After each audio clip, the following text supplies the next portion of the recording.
날씨가 봄인 줄 알았더니 여전히 차갑습니다.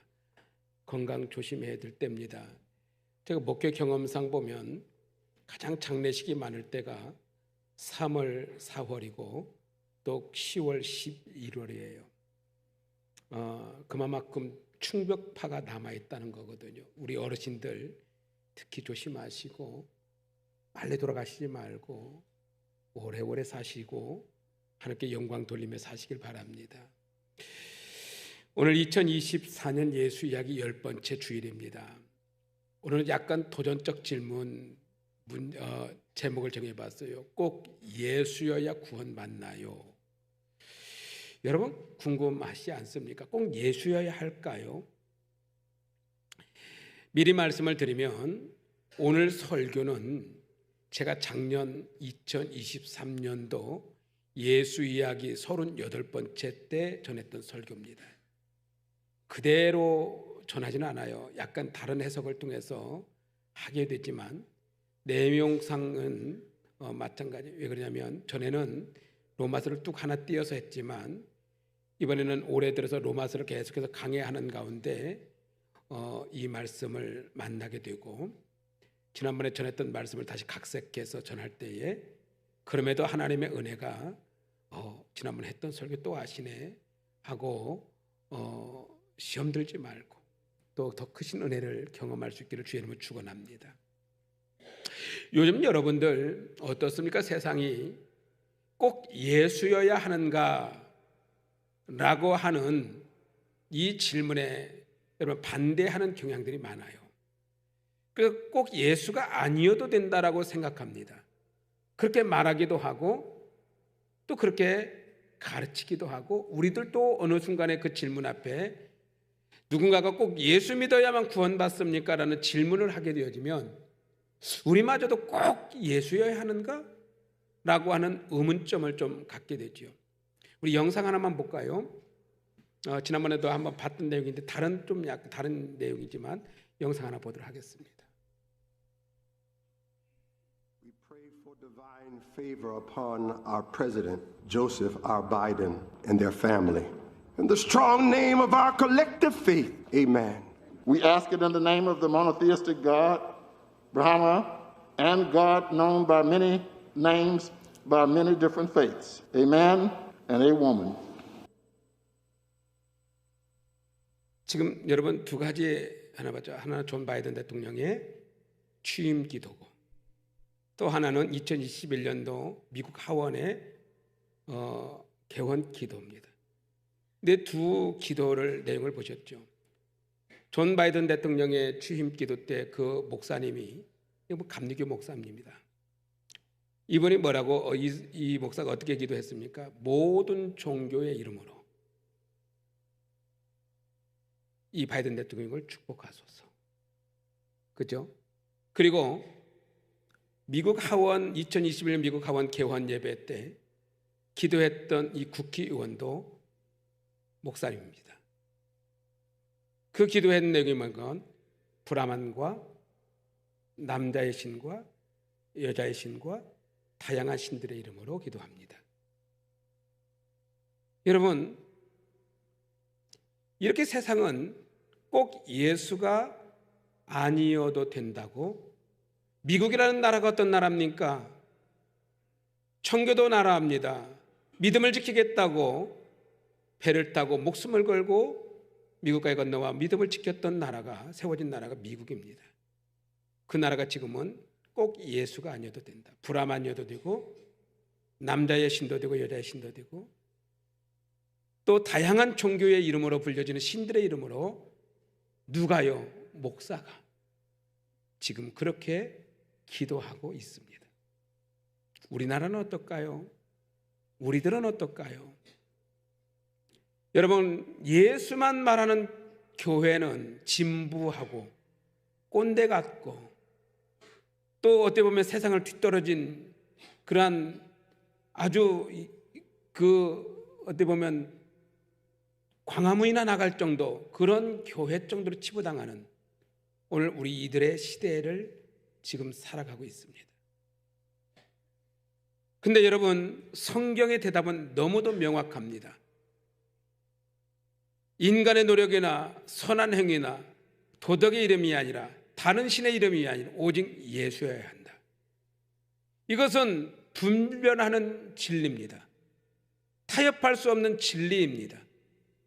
근데 세상은 끊임없이 예수가 아니어도 된다라고 가르치고 말하고 요구합니다. 여러분, 여러분에게 묻겠습니다. 여러분은 어떻게 생각하시나요? 꼭 예수여야 합니까? 꼭 예수여야 구원받습니까? 그러면 여러분, 예수의 복음이 아니면 안 되는 걸까요? 지난 주일 설교에서 사도 바울은 율법을 가진 유대인들이나 율법이 없는 이방인들이나 똑같이 범죄한 자들에게 하나님의 심판을 피할 수 없다라고 선언했습니다. 아무리 선민이라고 자부하는 유대인이라 할지라도 율법으로는 심판을 피할 수 없다. 그 이유는 유대인의 죄 때문이라고 말합니다. 그러면서 오늘 사도 바울은 오늘 본문 말씀에서 유대인들의 죄를 조목조목하게 지적을 합니다. 그런데 놀라운 것은 유대인들을 향한 죄를 지적하고 있는데 왜 오늘 내 가슴이 뜨끔뜨끔할까요? 2000년 전에 그 유대인들을 향하여 죄를 지목하고 있는데 왜 목사라고 하는 내 가슴이 뜨끔뜨끔하니 신앙의 양심에 어떤 찔리고 있는 걸까요? 오늘 본문 말씀을 통해서 우리가 한번 이 말씀을 받아야 될 줄로 믿습니다. 여러분, 유대인들은 자신들이 하나님의 선민으로 유대인이라고 하는 긍지와 자부심이 대단했던 민족입니다.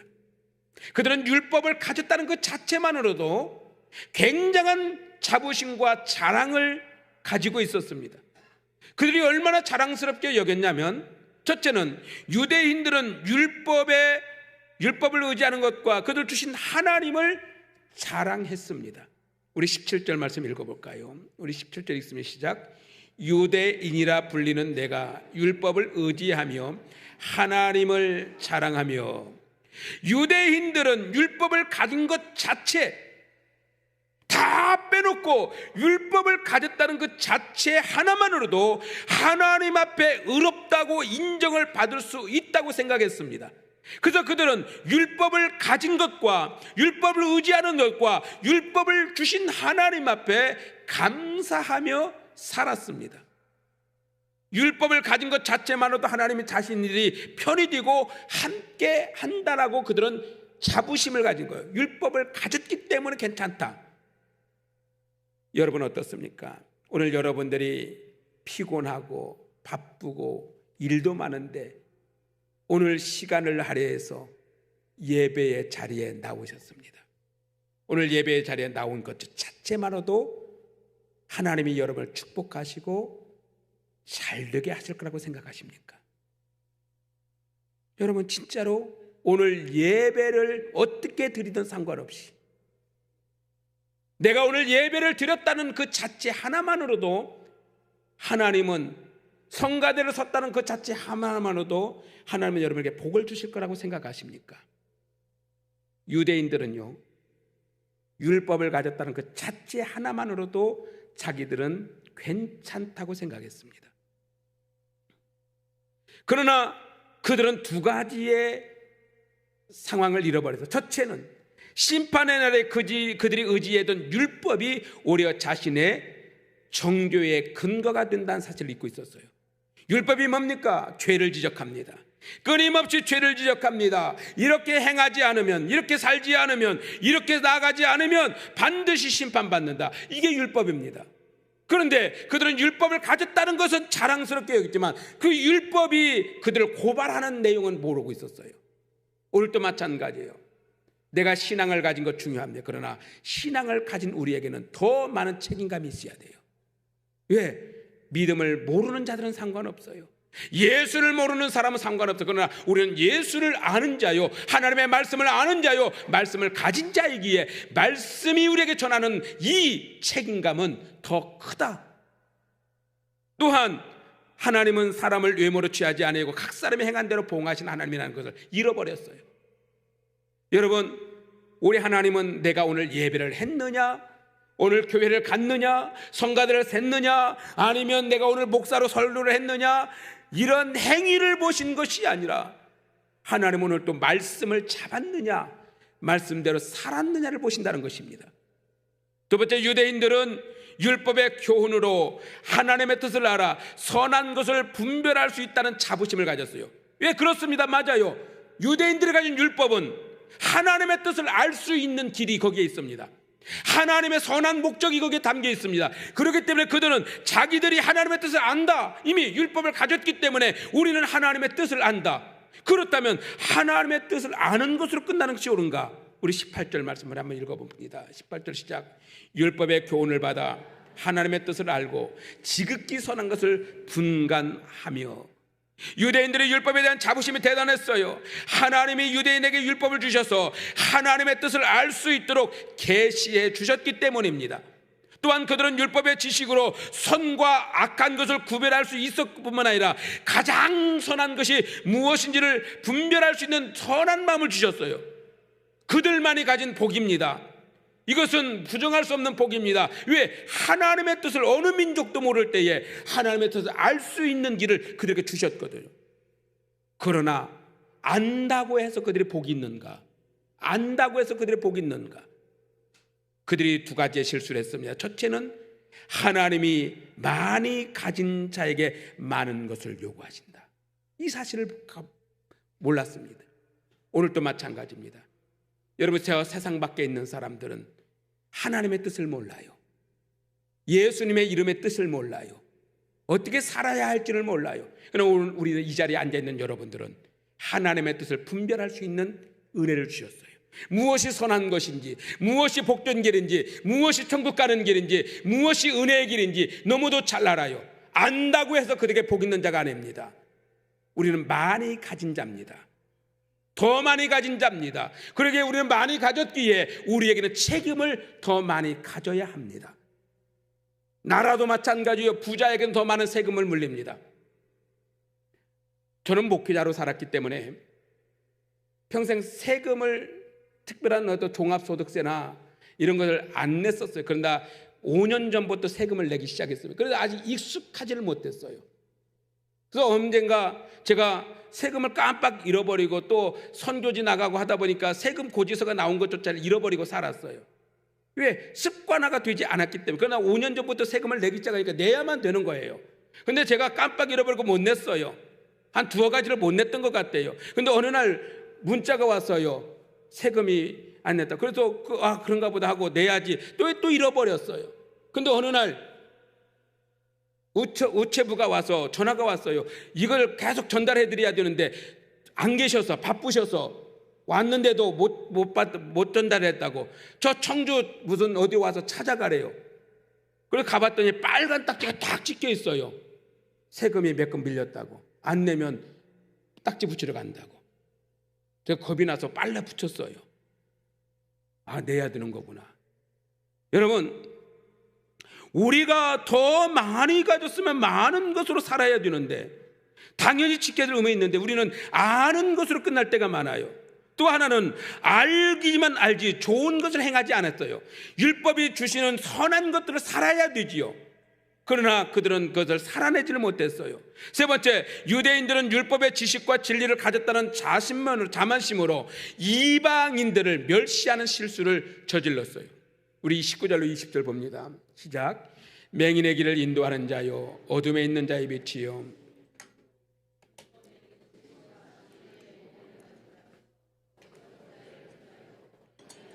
선생이라고 스스로 믿으니.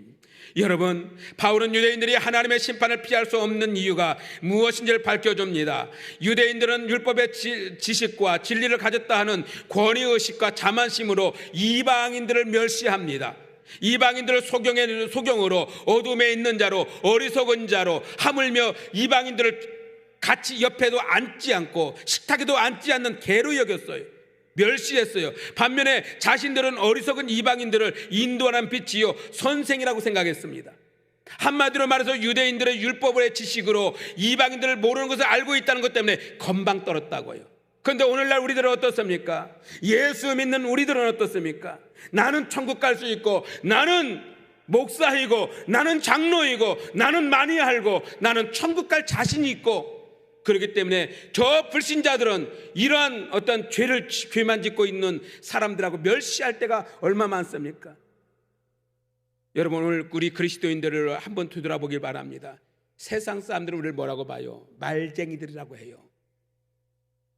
예수쟁이들은 말쟁이라고 해요. 왜? 그들은 너무도 성경의 공부를 많이 했고, 성경을 잘 알고, 성경에 대해서 듣기를 많이 들었어요. 천국과 지옥에 대해서 많이 알았어요. 말은 얼마나 청산유수처럼 합니까? 그러나 막상 세상에 나가보면, 여러분, 말씀을 가진 자나 말씀을 갖지 않은 자나 다 이 차이점이 뭐가 있어요?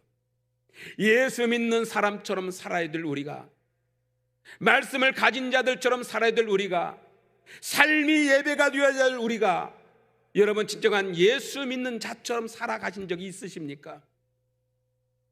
물론 가끔은 있겠지요. 가끔은 있겠지요. 그러나 저 모자도 저부터도 깜짝깜짝 놀랍니다. 내가 진짜 예수 믿는 사람인가?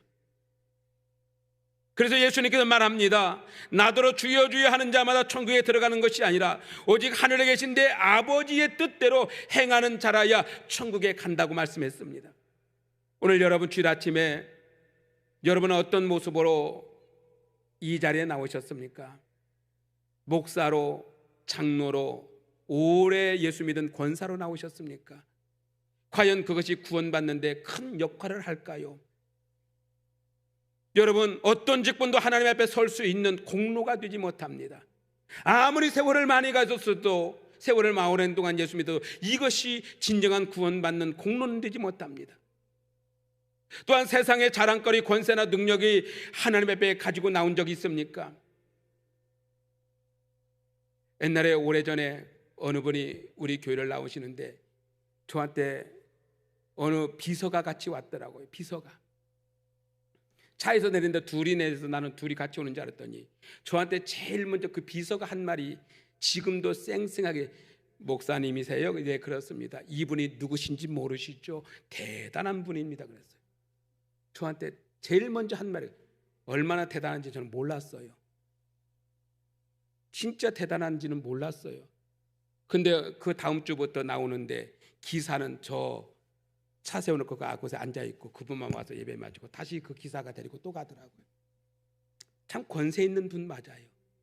어떤 분이 그럽니다. 우리 오송생명교회는 전국에 있는 우리 교회의 규모에서 박사가 제일 많은 교회라고, 100여 명의 성도들이 박사라고.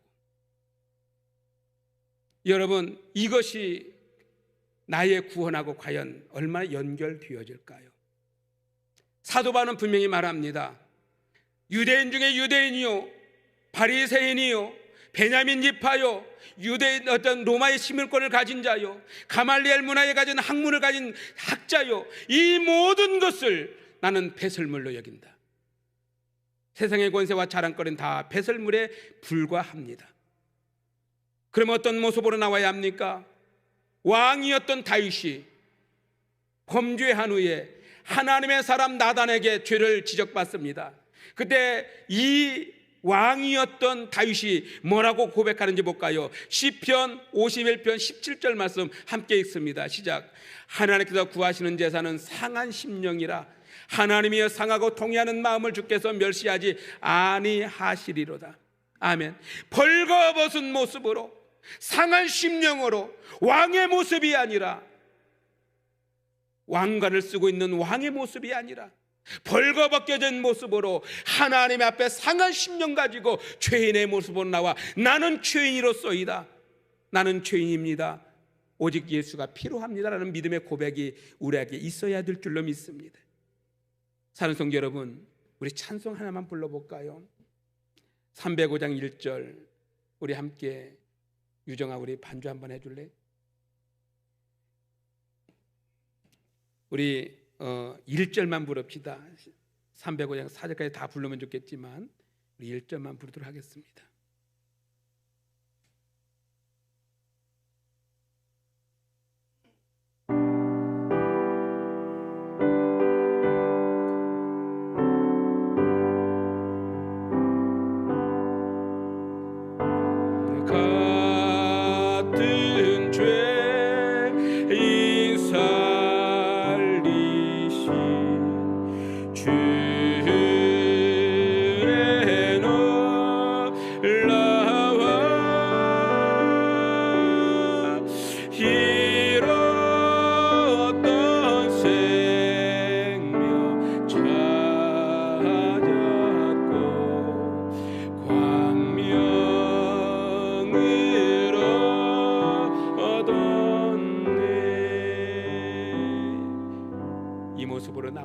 있겠습니까? 나 같은 죄인 살리신 주의 놀라와 이 모습으로 하나님의 은혜자로 나와야 합니다. 왜요? 우리 모두는 죄인이기 때문에. 예수 교회 다니는 사람이 아니라 오늘도 나는 죄인의 모습으로 나와야 해요. 죄인은 뭡니까? 사형 언도를 받은 사람이요, 나는 죽을 죄인입니다. 죽을 수밖에 없는 사형 언도를 받은 사람입니다. 사형 언도를 받은 사형수는 희망이 없어요. 소망이 없어요. 그러나 살 길이 있다는 것은 소망이 있는 겁니다. 그러나 이 나 같은 죄인이 예수로 살게 되었으니 나 같은 죄인 살리신 주 은혜 감사해 나와야 될 줄로 믿습니다. 그런데 여러분, 우리는 이 건방 떠는 신앙을 가질 때가 많아요. 그러나 여러분, 우리는 죄 때문에 복음이 필요하다는 사실을 인정해야 됩니다. 21절로 21절 유대인들의 죄를 조목조목 말해요. 그러면서 왜 이 죄를 지적하는지 우리 한번 살펴보도록 하겠습니다. 21절로 22절 시작. 그러면 다른 사람을 가르치는 내가 내 자신은 가르치지 아니하느냐? 도둑질 하지 말라 선포하는 내가 도둑질 하느냐? 간음하지 말라 말하는 내가 간음하느냐? 우상을 가증히 여기는 내가 신전 물건을 도둑질 하느냐? 여러분, 사도 바울은 유대인들의 죄를 조목조목 지적합니다. 그런데 왜 이 죄가 그 유대인들의 죄인데 내 가슴을 이렇게 찔리게 할까요? 첫째는 남의 것을 도둑질하는 내가 죄를 지적하고 도둑질하는 죄를 지적합니다. 21절 다시 한번 읽습니다. 21절 시작. 그러면 다른 사람을 가르치는 내가 내 자신은 가르치지 아니하느냐? 도둑질하지 말라 선포하는 내가 도둑질하느냐?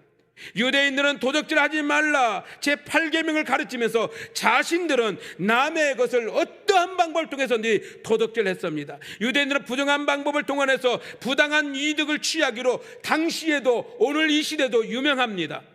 성경에 보면 장사하면서 저울주를 속이지 말고 대박을 마음대로 변경해서 부당한 이득을 취하지 말고 이자를 함부로 받지 말라고 말하지만 그들은 어떠한 다른 방법을 통해서 저울주를 속이고 온갖 방법을 동원합니다. 제가 40년 전에 있었던 죄를 고백해 보려고 그래요. 얼마나 가슴이 지금도 40년 전에 있었던 자리인데, 제가 시골에서 서울을 갔습니다. 대학을 다니기 위해서. 처음으로 이 시골 촌뜨기가 서울을 가서 아르바이트를 학교를 다녀서 아르바이트를 해서 하게 됐는데, 가게 돼서 아르바이트를 하게 된 데가 과일 가게입니다. 근데 과일 가게를 운영하는 분은 제가 아는 집사님이었어요. 뭐 믿음은 엄청 좋은 집사님은 아니고요, 그냥 교회 다니는 집사님이었어요. 교회 오래 다녔더니 집사 주었다고 했어요. 그 집사님이 운영하는 과일 가게를 가게 됐는데, 그 집사님이 저에게 과일 가게에 딱 취업해서 아르바이트를 하는데 제일 먼저 가르쳐 준 것이 하나가 있어요. 그게 뭐냐면 저울주를 숙이는 방법. 특별히 술 먹고 오는 사람들의 저울주를 속이는 방법을 제일 먼저 가르쳤어요. 어떻게 가르쳤냐면, 지금은 마트에 가면은 뭐 딸기 뭐 이런 것들을 저울로 안 달아줘요. 그냥 팩에 딱 해서 랩으로 딱 씌워서 딱 얼마 하니까 그렇게 속일 일은 별로 없지만, 당시에는 모든 것을 다 봉지에 담아줬어요. 그러다 보니까 봉지를 담는데 딸기를 좀 주세요. 그러면 딸기를 담습니다. 봉지에 담아요. 그러면 어느 정도 담고 나면은 이제 저울에 올려놓고 무게를 달아야 되잖아요. 그럴 때 어떻게 합니까? 저울에 딱 놓으면서 손가락을 새끼손가락 딱 같이 눌러요. 이걸 가르쳐 주더라고. 몇백 그램은 속일 수 있다고. 이거 얼마나 되겠어요? 이 새끼손가락을 이 검정 봉지 뒤쪽으로 속여서 꼭 같이 누우면 맞죠? 누가 가르쳤을까요? 집사님이 가르쳐 주셨어요. 그때 얼마나 양심에 갇혀 있는데 제가 관두고 나왔는데, 여러분 유대인들이 도둑질을 하지 말라 말하면서 본인들이 도둑질한다. 간음하는 죄를 지적하면서 간음하고 있더라. 22절 상반절 말씀 읽습니다. 22절 시작. 간음하지 말라 말하는 내가 간음하느냐? 유대인들은 7계명을 가르치면서 자신들은 간음하는 죄를 밥 먹듯이 했습니다. 예수님 당시에 마음에 드는 한 여인이 있어요. 근데 지금은 결혼을 해서 아내가 있어요. 근데 그 마음에 드는 여인을 취하고 싶은데 아내가 있기 때문에 문제가 돼요. 그렇기 때문에 이 아내를 내어 쫓는 방법은 이혼 증서를 써주는 방법밖에, 딱 이혼 증서 써서 나가, 딱 하나입니다. 그리고 그 마음에 드는 여인을 취했다고요. 예수님은 이를 가리켜 간음죄다라고 말합니다. 간음죄. 여러분, 오늘날 기독교가 세상 앞에 벌거벗겨진 모습으로 얼마나 많은 이 성적 타락들을 많은지 몰라요. 목회자들 세계에서도 다 일일이 말하지 않아도 얼마 많아요. 뉴스에 오르락내리락 하잖아요. 여러분, 오늘날 우리들은 예수 믿는다 하면서 예수 없이 살아갈 때가 얼마 많은지 모릅니다. 세 번째는 겉으로는 가정이 여기지만 자기 이익을 위해 우상을 도둑질했습니다. 22절 하반절 읽습니다. 시작. 우상을 가정이 여기는 내가 친전 물건을 도둑질하느냐. 여러분, 이 말은 당시의 유대인들에게는 쓰임받는 돈이 몇 가지가 있는데 데나리온이라는 돈이 있었어요. 이거는 로마 화폐입니다. 이 로마 화폐에는 로마의 황제 가이사의 흉상이 거기에 조각되어 있습니다. 그리고 그 가이사의 흉상의 밑에는 뭐라고 써 있었냐면 존엄한 신의 아들 디베리우스 가이사, 신의 아들 디베리우스 가이사라고 쓰여 있었습니다. 그러다 보니까 이 동전 자체가 우상이었어요. 왜? 사람의 형상이 새겨져 있고 거기에는 신의 아들이라는 이름이 써 있기에 그 돈을 만지면 안 되고 그 돈을 거래하면 안 돼요. 그러나 유대인들은 차마 그 돈을 버릴 수는 없어요. 그래서 그들은 몰래 성전 문 앞에서 바꾸어 줬다고요. 동전을 바꾸어 줬다고요. 성전에서만 조금 쓸 수 있는 돈으로. 그때 예수님은 이 성전을 엎어버리셨잖아요. 말로는 율법을 가졌다 하지만, 우상 숭배를 거부한다고 말하지만, 안 한다고 말하지만, 실질적으로 자기를 배불리기 위해서, 이 동전을 배불리기 위해서 성전 앞에서까지도 돈을 바꾸는 그들에게, 성전 청소를 통해서 모든 돈 바꾸는 자들을 다 엎어버리지 않았습니까? 사도 바울은 이를 우상 숭배자들이다, 우상을 거부하면서도 실질적으로 너희들은 우상을 섬기고 있다 라고 말하고 있습니다. 조목조목 죄를 지적합니다. 여러분, 이 말씀 앞에 우리는 어떻습니까? 여러분, 만문 신 앞에 무릎을 꿇고 있지는 않습니까? 물질 신 앞에 우리는 얼마나 무릎을 꿇어요. 괜찮아, 예수 없이도 괜찮아. 자녀들 여러분 주일날 학원 보내면서도 아무 양심의 가책도 느끼지 않아요. 사랑하는 성도 여러분, 우리는 웨스트민스터 소유리 문답 제1문에 사람의 제일 되는 목적이 무엇이냐? 우리는 답을 말합니다. 사람의 제일 되는 목적은 하나님을 영화롭게 하는 것과 그를 영원토록 즐거워하는 것이다. 그런데 우리가 하나님의 영화롭게 하지 못하고 우리의 영광을 가리우는 삶을 얼마나 살아가면 여러분의 삶이 진짜 하나님을 영화롭게 합니까? 여러분이 오늘 교회 밖에 나가는 순간부터 정말 여러분의 삶 자체가 하나님을 영화롭게 예배자로서의 삶을 살아가고 있습니까? 그런데 여러분들이 우리는 마음대로 구원받았다, 예수 이름을 가졌다고 자랑합니다. 여러분, 결국에는 우리는 주인임을 고백할 수밖에 없어야 돼요. 예수가 필요합니다. 이제 말씀을 맺습니다. 우리 21절 22절 다시 한번 읽습니다. 21절 22절 시작. 그러면 다른 사람을 가르치는 내가 내 자신을 가르치지 아니하느냐? 도둑질하지 말라 선포하는 내가 도둑질하느냐? 간음하지 말라 말하는 내가 간음하느냐? 우상을 가정히 여기는 내가 신전 물건을 도둑질하느냐? 여기서 보십시오. 막연하게 너희들이라고 복수형으로 말하지 않아요. 단수형입니다. 뭐라고 말해요? 손가락을 합니다. 네가라고 말해요. 율법을 가졌다고 하는 네가, 예수 믿는다고 하는 네가, 교회 다닌다고 하는 네가, 목사라고 하는 네가, 장로라고 하는 네가 복음이 없는 자처럼 도둑질하고 간음하고 가증하게 그렇게 살아서 심판을 피할 수 있다고 생각하느냐? 오늘 교회 갔다고 하는 네가 성전 문 앞에 나가는 순간부터 그렇게 살아도 되겠느냐? 다시 한번 묻습니다. 괜찮겠습니까? 여러분, 지금 모습으로도 주님 만날 자신 있으십니까? 지금 여러분의 삶으로도 예수님의 앞에 설 자신이 있으십니까? 여러분, 우리 다시 한번 나에게 질문해보면 너는 어떤가? 예수가 있느냐? 여러분, 형식적인 신앙 말고요, 교회 다니는 교회인 말고요, 예수 만난 성도 되시길 바랍니다. 우리 그렇게 삽시다. 저도 마찬가지고요. 여러분만 지적하는 게 아니라 목사라고 하는 네가라고 말합니다. 우리 한번 정말 우리 오송 생명교 성도 여러분, 우리 한번 예수 붙들고 삽시다.